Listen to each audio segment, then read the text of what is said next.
आप लोसो आसानी से निकाल लेते हैं, क्योंकि लोसो हर एक जगह कहीं न कहीं मिल ही जाता है, चाहे वो भिन्न का जोड़ हो या फिर भिन्न का घटा हो, वहाँ लोसो का यूज पड़ता है। लेकिन मोसो जब निकालना हो तब थोड़ा डाउट रहता है कि मोसो कैसे निकालें, आखिर इसको कैसे निकाला जाता है। तो आज की इस वीडियो में आपको पूरा कॉन्सेप्ट कराएंगे कि मोसो कैसे निकालते हैं। तो चलिए जानते हैं मोसो निकालना।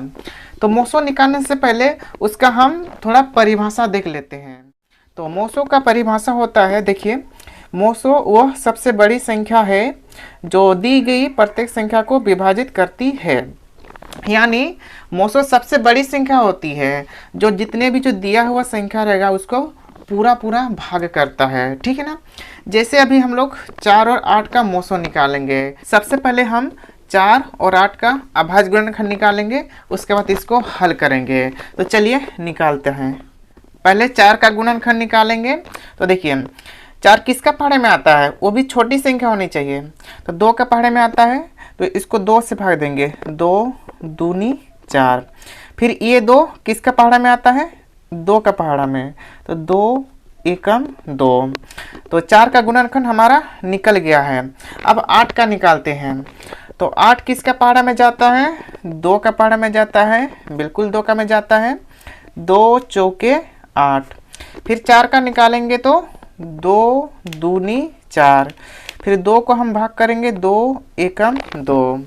तो हमने 4 और 8 दोनों का अभाज्य गुणनखंड लिख लिए हैं। अब चले इसको लिखते हैं अच्छे तरीके से। तो लिखेंगे 4 बराबर क्या हो जाएगा, 2 गुने 2 गुने 1। लिखेंगे 2 गुने 2 गुने 1।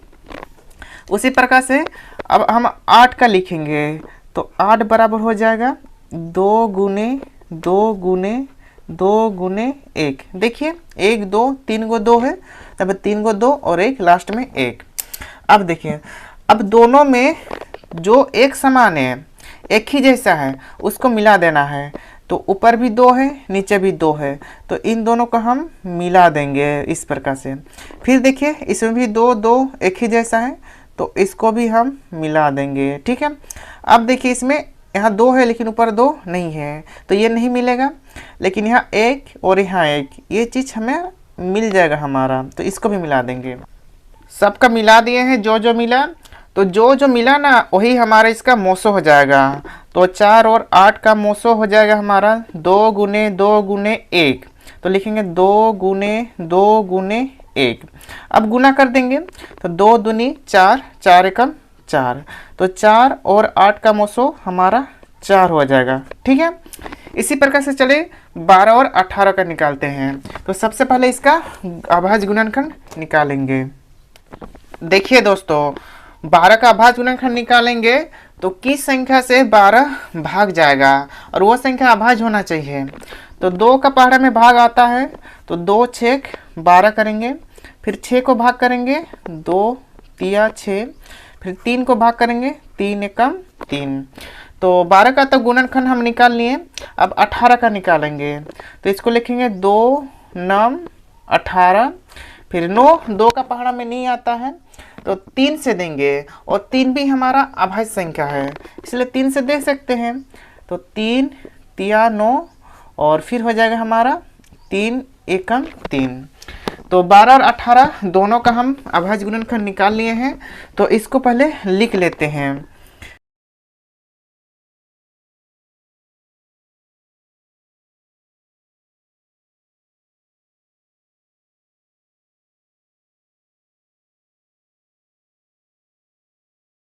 ये हो गया। अब देखना है दोनों में क्या क्या मैच कर रहा है, दोनों में क्या क्या मिल रहा है। तो यहाँ भी 2, यहाँ भी 2, इसको मिला देंगे। और ये 2 नीचे 2 नहीं है तो ये नहीं मिलेगा, लेकिन ये 3 मिलेगा। देखिए इसको मिला दिए, और लास्ट में 1 मिलेगा, 1 मिलेगा ही मिलेगा, ठीक है ना। तो 12 और 18 का मोसो हो जाएगा। जो जो मिला उसको लिख देना है गुना के रूप में। तो 2 गुने 3 गुने 1। अब इसको गुना कर देंगे तो हो जाएगा 2 तिया 6, 6 कम 6। तो 12 और 18 का मोसो हमारा 6 हो जाएगा। तो इस प्रकार से आपको अभाज्य गुणनखंड विधि द्वारा मोसो ज्ञात करना है।